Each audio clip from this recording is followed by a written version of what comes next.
Maintenant, je vais lire et commenter avec vous les 3 premiers chapitres de la Bible. Le premier livre de la Bible s'appelle le livre de la Genèse, parce qu'en grec, Genesis, c'est la naissance, le commencement. En hébreu, cela s'appelle Bereshit, parce que Bereshit en hébreu signifie au commencement. C'est le premier mot de la Bible. Dans la Genèse, il y a 2 récits de la création qui sont juxtaposés. Vous verrez que ces 2 récits ne sont pas dans le même style littéraire. Ils ne datent pas non plus de la même époque. Le premier style littéraire, on peut le voir un peu de loin, est un style poétique. Vous voyez qu'il y a des petites phrases courtes. On revient souvent à la ligne.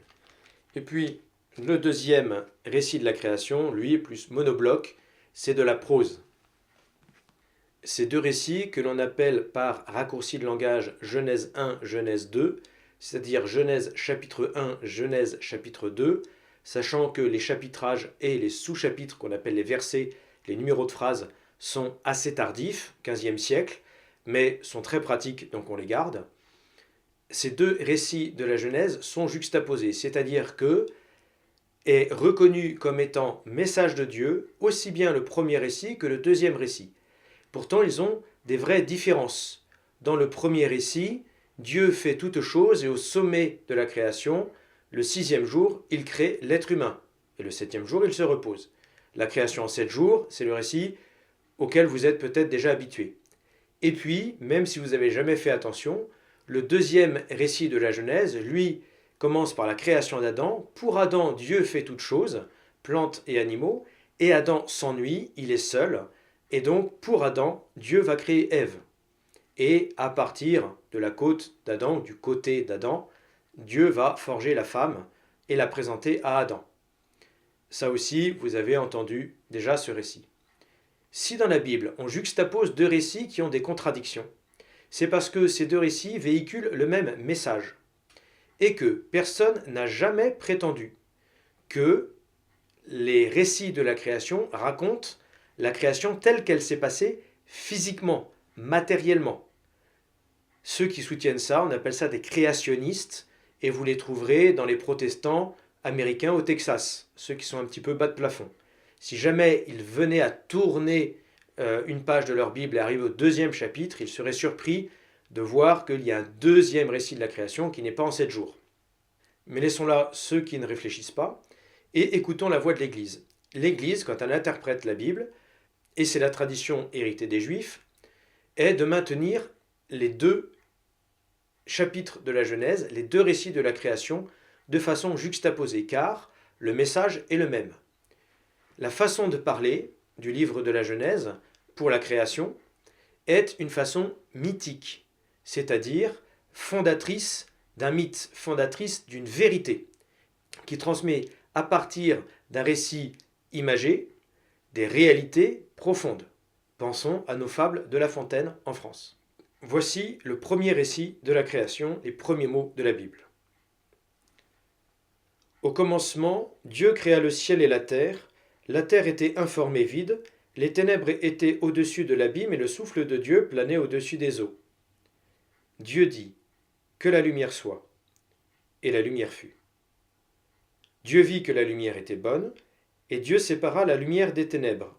Il appela la lumière jour, il appela les ténèbres nuit.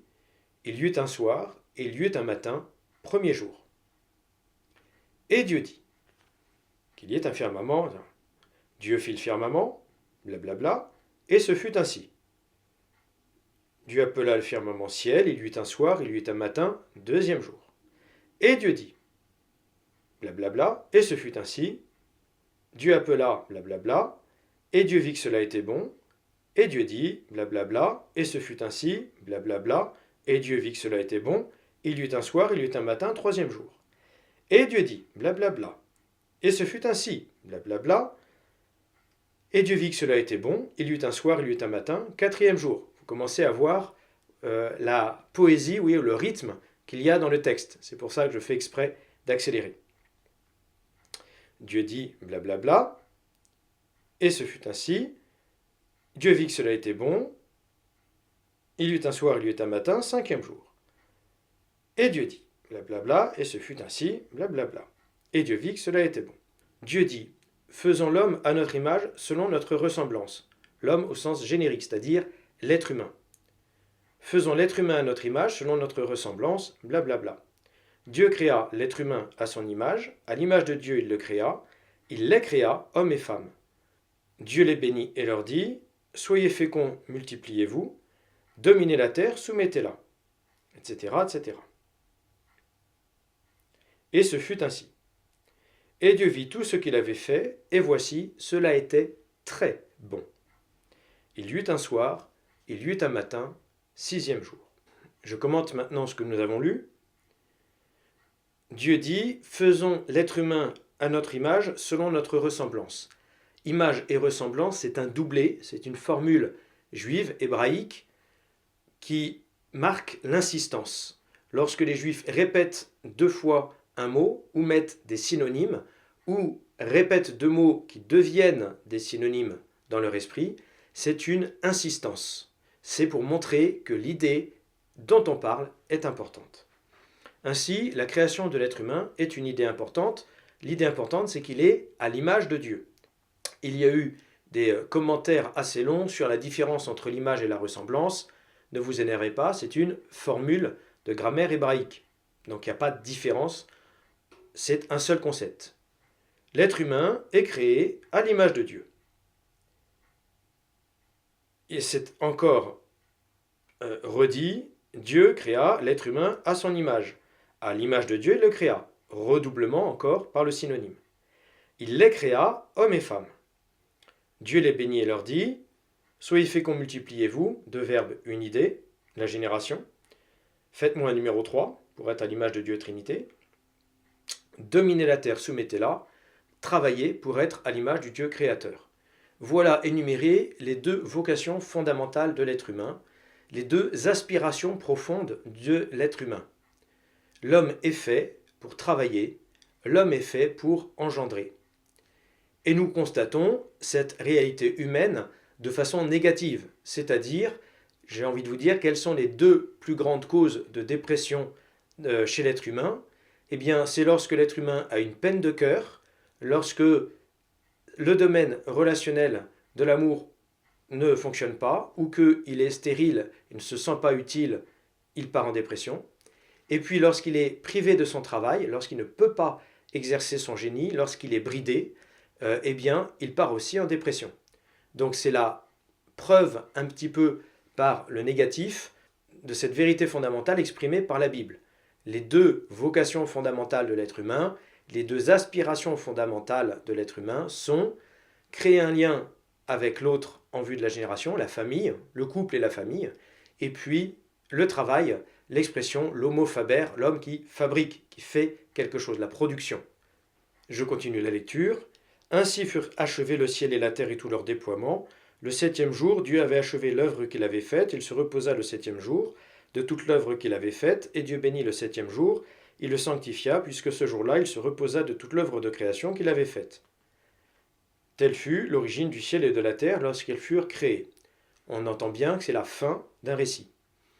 Et puis, nous reviendrons là-dessus, mais vous voyez que lorsque Dieu se repose, lorsqu'il arrête de travailler, il ne fait pas rien, il arrête de produire, mais il bénit le 7e jour, il le sanctifia, il y a un doublé encore hébraïque, une insistance sur ce jour-là. Nous reverrons beaucoup plus tard la signification de ce jour-là qu'on appelle le sabbat, le samedi.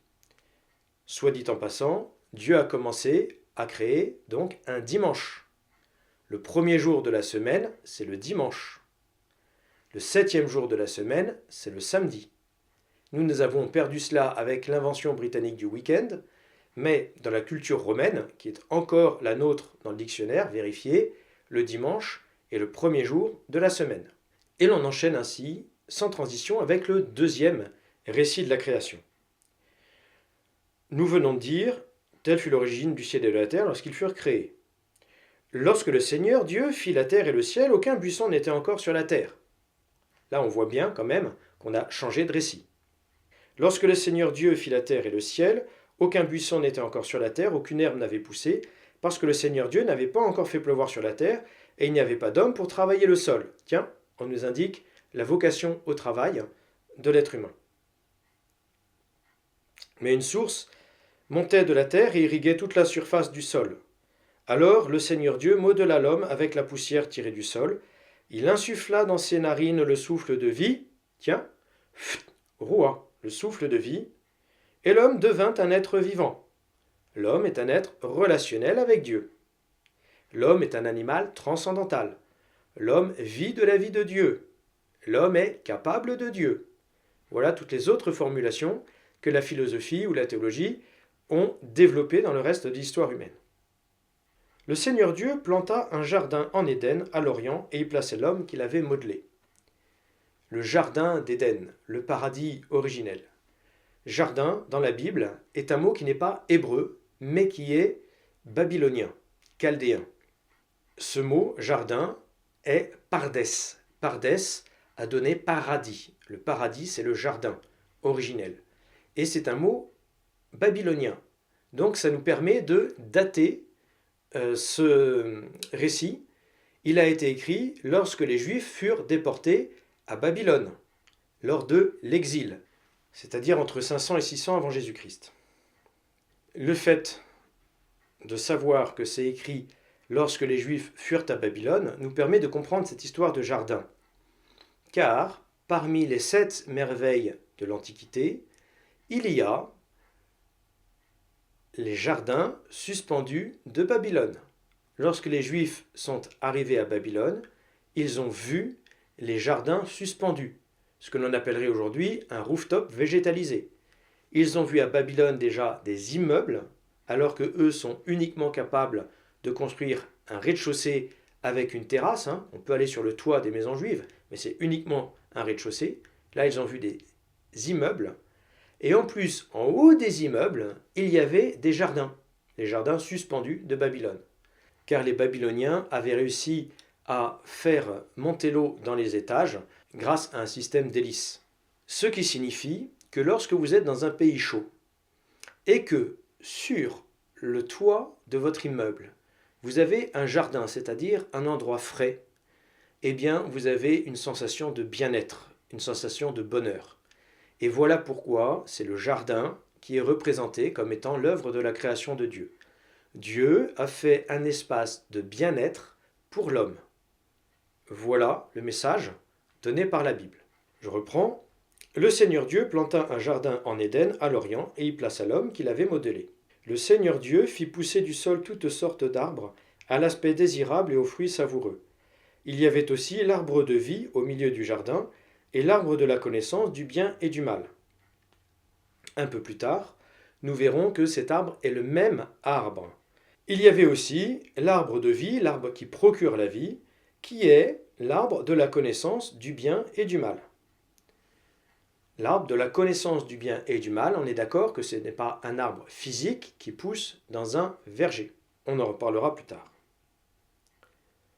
Un fleuve sortait d'Éden pour irriguer le jardin, puis il se divisait en 4 bras. Le premier s'appelle le Pishon, qui contourne tout le pays de Havila où l'on trouve l'or, et l'or de ce pays est bon, ainsi que de l'ambre jaune et de la cornaline. Le deuxième fleuve s'appelle le Gihon, qui contourne tout le pays de Couche. Le troisième fleuve s'appelle le Tigre, il coule à l'est d'Assour. Le quatrième fleuve est l'Euphrate. Dans la description de ces 4 fleuves, nous avons un deuxième indice que ce texte est bien rédigé à Babylone, car le quatrième fleuve, l'Euphrate, n'est pas expliqué, n'est pas décrit. Pourquoi ? Parce qu'ils sont dessus. Quand on est sur un fleuve, on ne va pas décrire ce fleuve, on est dessus, tout le monde le connaît. Donc le quatrième fleuve est l'Euphrate. Ils sont à Babylone. Le Seigneur Dieu prit l'homme et le conduisit dans le jardin d'Éden pour qu'il le travaille et le garde. Le travail et le garde. Redoublement hébraïque. Mission importante de l'homme. Le Seigneur Dieu donna à l'homme cet ordre. Tu peux manger les fruits de tous les arbres du jardin, mais de l'arbre de la connaissance du bien et du mal tu n'en mangeras pas, car le jour où tu en mangeras, tu mourras. Littéralement, tu mourras de mort, si jamais il y avait un doute. Redoublement pour l'insistance. Tu peux manger les fruits de tous les arbres du jardin, mais tu ne mangeras pas du fruit de l'arbre de la connaissance du bien et du mal. Fruit, en latin, se dit pomum. Et de sombres crétins ont dessiné des pommes. Voilà d'où vient la pomme du péché originel ou la pomme croquée par Adam et Ève. Il n'y a pas de pomme. Pomum, le fruit. En latin, la pomme, ça se dit mala. Donc vous voyez qu'il n'y a aucun rapport avec la choucroute. Tu peux manger de tous les fruits des arbres du jardin, mais tu ne mangeras pas du fruit de l'arbre de la connaissance du bien et du mal. Qu'est-ce que ça veut dire?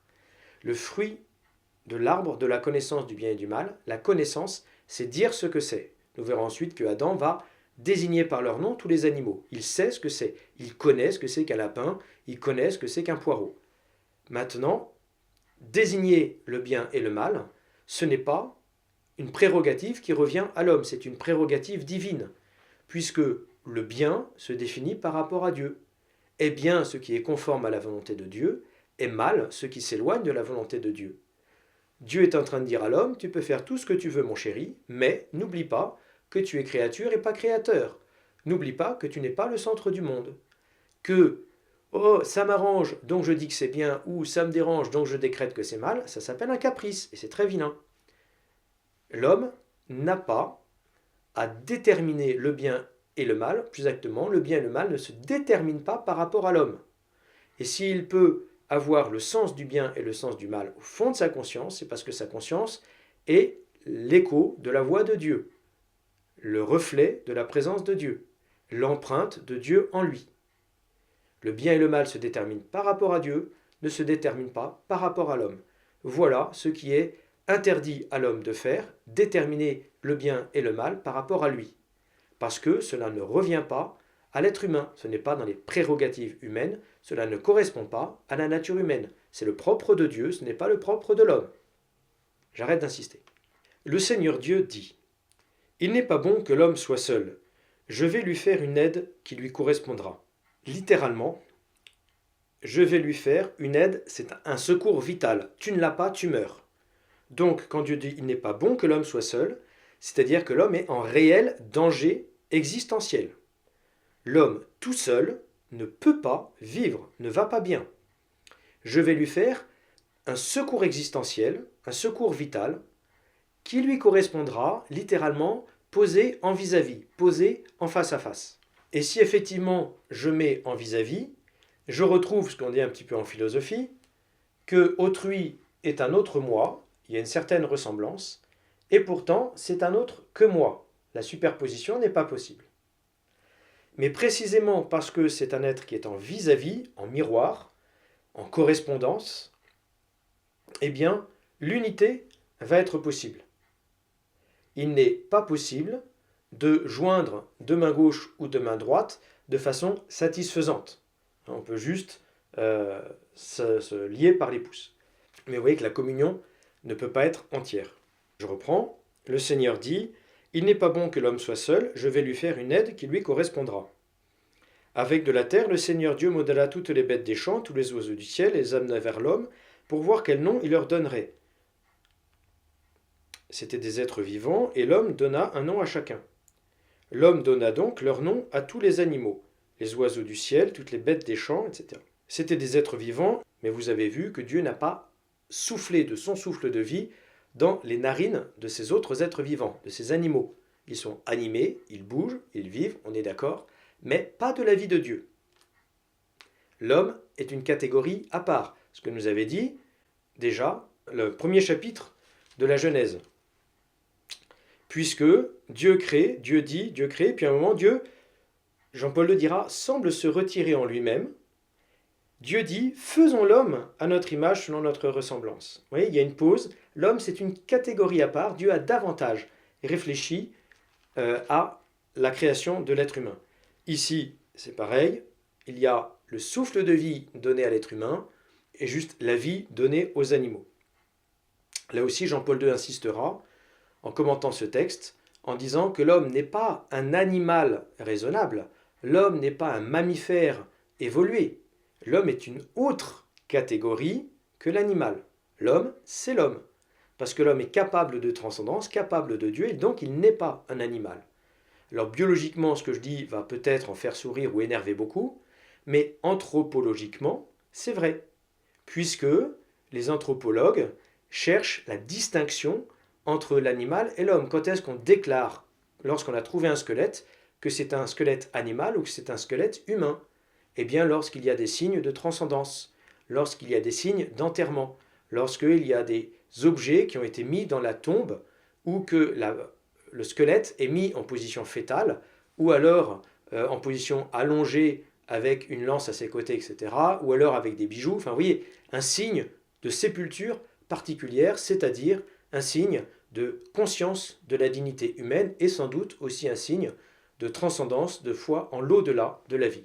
Ainsi donc, il y a bien une différence radicale entre les animaux et les êtres humains. L'homme donna donc leur nom à tous les animaux, aux oiseaux du ciel et à toutes les bêtes des champs. Mais l'homme ne trouva aucune aide qui lui corresponde. Deuxième fois que la phrase est dite, c'est vraiment une idée importante. L'être qui me correspond, l'aide qui me correspond. Alors le Seigneur Dieu fit tomber sur lui un sommeil mystérieux et l'homme s'endormit. Le Seigneur Dieu prit une de ses côtes, puis il referma la chair à sa place. Avec la côte qu'il avait prise à l'homme, il façonna une femme et l'amena vers l'homme. C'est une façon d'indiquer l'égale dignité de l'homme et de la femme. Il n'est pas reparti de zéro et de la glaise, comme si c'était quelque chose de vraiment différent, mais il est dans la continuité de l'homme d'avoir la femme. L'homme se réveille. L'homme dit alors, « Cette fois-ci, voilà l'os de mes os et la chair de ma chair. On l'appellera femme Isha, car elle fut tirée de l'homme Ish. À cause de cela, l'homme quittera son père et sa mère, il s'attachera à sa femme et tous deux ne feront plus qu'un. » Cette dernière phrase est un commentaire. Ce que l'homme dit, c'est cette fois-ci, donc différent des animaux, voilà l'os de mes os et la chair de ma chair. Alors là aussi, c'est une formule hébraïque que l'on n'arrive pas à traduire, puisque vous avez un redoublement, os, chair, comme deux synonymes, c'est-à-dire c'est moi, et puis os de mes os, chair de ma chair, truc de truc, c'est un superlatif en hébreu, c'est-à-dire issim. Pourquoi on n'arrive pas à traduire? C'est que en français ou en latin, issim se dit des adjectifs. Le superlatif marche sur les adjectifs. Alors vous voyez qu'en hébreu, ça marche aussi sur les noms communs. Ça veut dire, voici l'os issim, voici la chair issim. Os et chair redoublement, cela signifie, voilà moi issim. Ce que dit Adam en présence d'Ève, ce que dit l'homme en présence de la femme, c'est « Ah, mais ça, c'est moi, puissance 10, c'est moi, issim ». Pour le dire autrement, en présence de l'être qui me correspond, je m'épanouis, je deviens moi, puissance 10. Je peux déployer les potentialités de mon être, je peux m'épanouir, je peux vraiment rayonner. Voilà le message biblique. On l'appellera femme Isha parce qu'elle fut tirée de l'homme, Ish. Là, vous voyez, on a marqué les termes exacts jusque dans la traduction pour montrer le jeu de mots. C'est bien la même chose, l'être humain, avec une déclinaison masculine, Ish, et une déclinaison féminine, Isha. Dans le premier récit de la Genèse, Dieu créa l'être humain, il les créa, hommes et femmes, masculin et féminin. La Bible continue et commente, « À cause de cela, l'homme quittera son père et sa mère, il s'attachera à sa femme, et tous deux ne feront plus qu'un. » Tous deux ne feront plus qu'un. Echad. Tous deux seront comme Dieu, unifiés. Dans le premier récit, Dieu créa l'homme à son image, à l'image de Dieu il le créa. Tiens, la ressemblance d'avec Dieu dans le deuxième récit se cache dans ce petit mot, un, Echad. Et nous savons, nous, que lorsque tous deux ne font plus qu'un, charnellement, c'est l'ouverture à un numéro 3. C'est l'ouverture à la vie, à l'engendrement d'un enfant. Il y a donc bien l'image de la Trinité aussi présente dans ce deuxième récit. Dans le premier récit, Dieu les créa hommes et femmes et il leur dit « Croissez, multipliez-vous », image de la Trinité. Ici, tous deux ne feront plus qu'un. Tous deux, s'ils s'unissent, font un troisième, qui est l'image de Dieu, Echad, trois personnes unifiées. Suite du récit. Tous les deux, l'homme et sa femme, étaient nus et n'en éprouvaient aucune honte l'un devant l'autre. Le serpent était le plus rusé de tous les animaux des champs que le Seigneur avait fait. Là, on passe à ce que l'on appelle Genèse 3, Genèse chapitre 3, la chute originelle, le péché originel. Tous les deux, l'homme et sa femme, étaient nus et n'en éprouvaient aucune honte l'un devant l'autre. Le serpent était le plus rusé de tous les animaux des champs que le Seigneur avait fait. Et le serpent a gagné le casting du rôle du méchant. Pourquoi est-ce que c'est le serpent qui va représenter le mal? Eh bien, une caractéristique du serpent, c'est d'avoir une langue bifide. Il a une langue coupée en deux. C'est-à-dire que lorsqu'il parle, on ne sait pas si c'est vrai ou si c'est faux, ce que nous appelons la duplicité de langage. Et vous retrouvez ça jusque dans Lucky Luke, où les Indiens, lorsqu'ils veulent dire que les Blancs ne respectent pas les traités, disent « homme blanc, langue fourchue », comme le serpent, parce qu'il ment. Duplicité de langage. Le serpent était le plus rusé de tous les animaux des champs que le Seigneur Dieu avait fait. Dieu a bien fait les anges, et une partie des anges se révolte contre Dieu. C'est ce qu'on va trouver à la fin au livre de l'Apocalypse au chapitre 13. À la création, on n'explique pas d'où vient le serpent. Il faut attendre tout à la fin de la Bible pour le savoir, mais on part de ce constat. Le serpent existe bien, il était le plus rusé de tous les animaux des champs que le Seigneur Dieu avait fait. Il dit à la femme, « Alors, Dieu vous a vraiment dit, vous ne mangerez d'aucun arbre du jardin ?» Là, avouez que la ficelle est un peu grosse. Il n'a pas dit de manger d'aucun arbre, il a dit de tous sauf un. Ça va, c'est pas pareil. Donc la femme ne se fait pas arnaquer. La femme répondit au serpent, « Nous mangeons les fruits des arbres du jardin. Mais pour le fruit de l'arbre qui est au milieu du jardin, Dieu a dit, vous n'en mangerez pas, vous n'y toucherez pas, sinon vous mourrez. » On voit au passage que Adam a bien passé la consigne. Le serpent dit à la femme, « Pas du tout, vous ne mourrez pas. Mais Dieu sait que le jour où vous en mangerez, vos yeux s'ouvriront, et vous serez comme des dieux, connaissant le bien et le mal. » Et toute l'arnaque du diable est dans cette demi-vérité. Si vous décidez du bien et du mal, vous vous ferez l'égal de Dieu. Vous serez comme des dieux. Mais vous ne serez pas Dieu. Là, c'est l'arnaque. Si vous voulez être comme riche, je peux vous faire comme un chèque. Si vous voulez être comme beau, je peux vous déclarer comme merveilleux. Mais vous voyez bien que ce n'est pas exactement la vérité. On dirait que c'est attrayant, mais ce n'est pas vrai. Nous voyons que le serpent, dans sa phrase, vient instiller la méfiance envers Dieu. Dieu vous a dit, mais en fait pas du tout. Ah, qu'est-ce que ça veut dire? La femme donc s'interroge. La femme s'aperçut que le fruit de l'arbre devait être savoureux, qu'il était agréable à regarder, et qu'il était désirable cet arbre, puisqu'il donnait l'intelligence. Soit dit en passant, Dieu n'a pas interdit à l'homme d'être intelligent. Adam a nommé tous les êtres, tous les animaux, tous les végétaux. Il sait ce que c'est. C'est l'intelligence du bien et du mal, la connaissance du bien et du mal. On ne parle pas d'une connaissance intellectuelle, on parle d'une connaissance morale, concernant nos actions, le bien et le mal. Vous trouverez des gens qui vous disent que dans la Bible, Dieu s'oppose à ce que l'homme soit intelligent. Non, ça, ce sont des gens qui ont plaqué sur la Bible le mythe grec de Prométhée qui va voler le feu de la connaissance aux dieux, l'apporte aux hommes et pour cela reçoit une punition. C'est absolument pas ce qui est dans la Bible.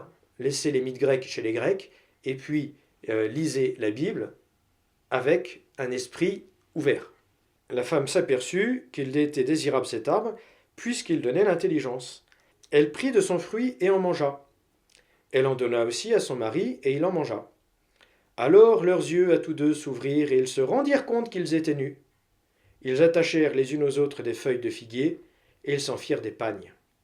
Commentant cela, Jean-Paul II dira que le regard de l'homme et de la femme a changé. Qu'est-ce qui s'est passé? L'homme et la femme se sont repliés sur eux-mêmes. Ils ont pensé à eux. C'est par rapport à eux qu'ils vont déterminer le bien et le mal. C'est oui, mais moi je. Moi, je décide de ce que je veux. Bonjour le caprice. Dieu a dit, ok, mais moi je fais ce que je veux. Donc il y a de la désobéissance. Dieu a dit, je vais faire autre chose. Et de l'orgueil, moi je, fais ce que je veux. Je m'auto-détermine. J'arrête d'écouter, d'obéir. J'arrête d'être en relation. Je m'auto-centre sur moi-même. Directement, je me ferme sur moi-même. Alors qu'est-ce qui arrive une fois qu'on est fermé sur soi-même? Eh bien, le regard que l'on porte sur autrui est un regard intéressé, c'est un regard sur l'autre, mais pas pour l'autre. C'est un regard qui ne respecte pas l'autre, mais qui voit l'autre par rapport à soi-même. Je regarde l'autre en disant quel bénéfice puis-je en tirer? Quel intérêt est-ce qu'il va m'apporter? Et puis au bout d'une demi-seconde, je me dis mais l'autre est semblable à moi. Donc l'autre aussi dans sa tête, il est en train de se demander comment est-ce qu'il va m'utiliser. Alors autant je veux bien être le prédateur, autant je veux pas être la proie. Et donc on va chacun retourner dans son coin pendant quelques secondes, et puis on va se faire des pagnes, une petite protection, pour que le regard de l'autre ne puisse pas être gênant pour moi. Je vais me faire une carapace, je vais mettre un masque social, je vais me présenter autrement que je ne suis. Je vais cesser de tout dire à l'autre et de me montrer totalement à l'autre. Parce que le regard de l'autre est devenu gênant. Le mien est devenu prédateur, le sien est devenu prédateur. Méfiance. Je continue. Ils entendirent la voix du Seigneur Dieu qui se promenait dans le jardin à la brise du jour. L'homme et sa femme allèrent se cacher au regard du Seigneur parmi les arbres du jardin. Le Seigneur Dieu appela l'homme et lui dit « Où es-tu donc » Il répondit « J'ai entendu ta voix dans le jardin et j'ai pris peur parce que je suis nu et je me suis caché. » Le Seigneur reprit « Et qui donc t'a dit que tu étais nu? Aurais-tu mangé du fruit de l'arbre dont je t'avais interdit de manger ?»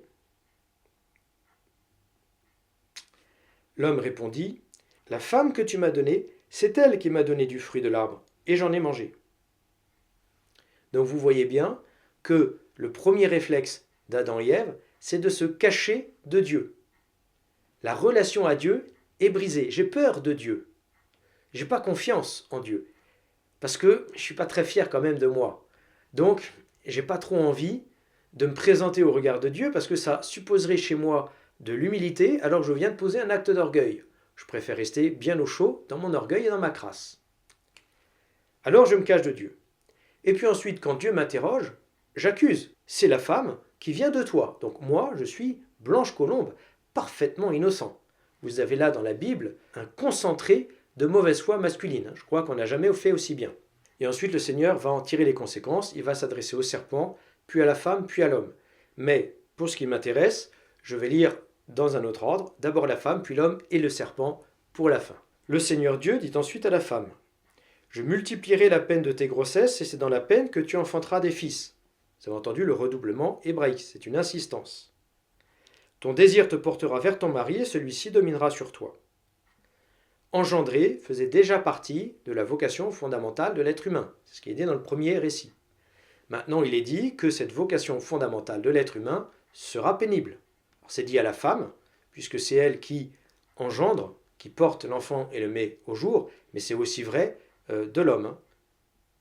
C'est à la femme qu'il est dit que la première vocation, première tendance du cœur humain va devenir pénible. La relation à l'autre sera faussée par le désir et la domination, et puis l'enfantement lui-même deviendra pénible. La génération et l'éducation deviendra pénible. Dieu dit enfin à l'homme, « Parce que tu as écouté la voix de ta femme et que tu as mangé le fruit de l'arbre que je t'avais interdit de manger, maudit soit le sol à cause de toi. C'est dans la peine que tu en tireras ta nourriture tous les jours de ta vie. De lui-même il donnera épines et chardons, mais tu auras la nourriture en cultivant les champs.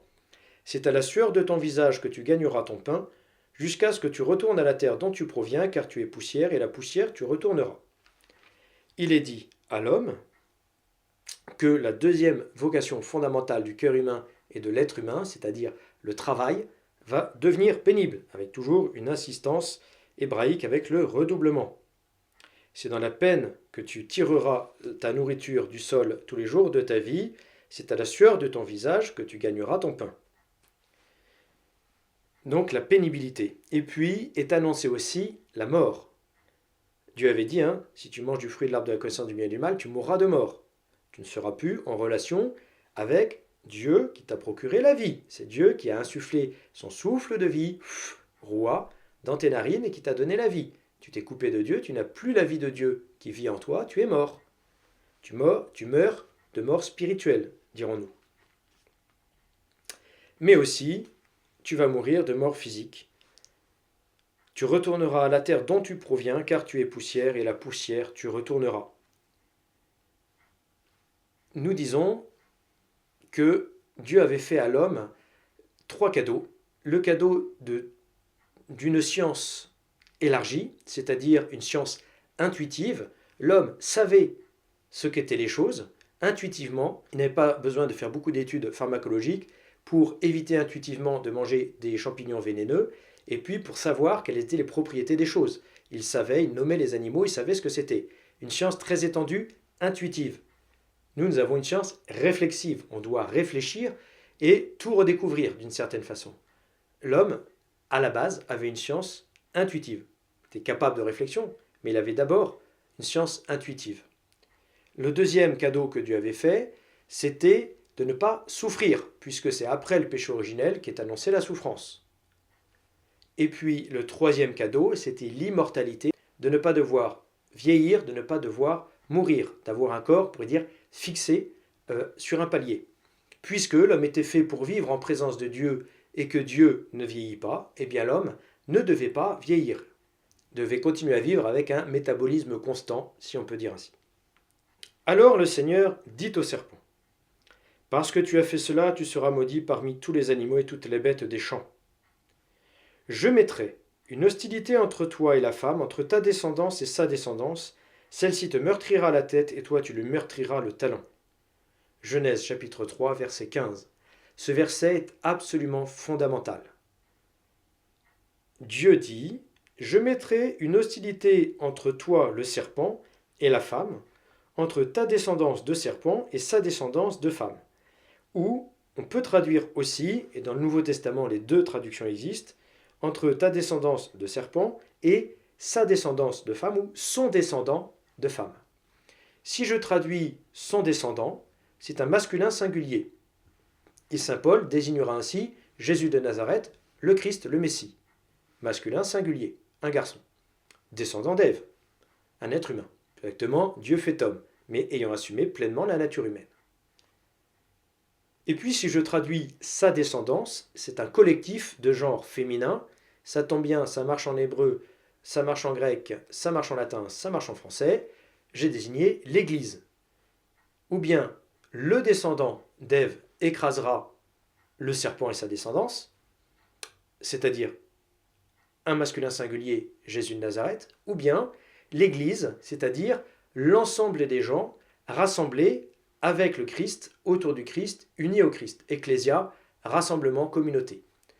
Nous reverrons ce petit mot plus tard. Mais en tout cas, vous voyez que c'est un collectif de genre féminin. Ça marche aussi. L'Église, elle aussi, écrasera la tête, aura la victoire sur la descendance du diable. Celle-ci te meurtrira la tête, et toi tu le meurtriras le talon.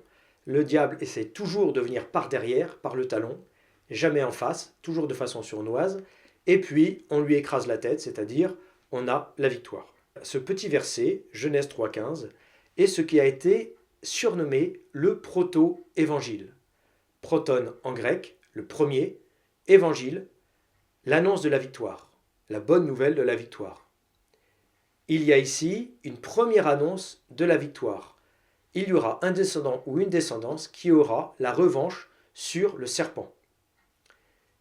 C'est pourquoi, ensuite, vous pouvez sauter toutes ces pages et recommencer la lecture au Nouveau Testament, c'est-à-dire à l'Évangile, à la vie de Jésus. On vous a fait une première annonce de l'Évangile en vous disant que le diable aurait sa défaite. Eh bien, c'est dans la vie de Jésus que vous aurez le récit de la défaite du serpent, du diable. La revanche, si l'on peut dire, de Dieu sur ce premier échec auquel participeront aussi les humains.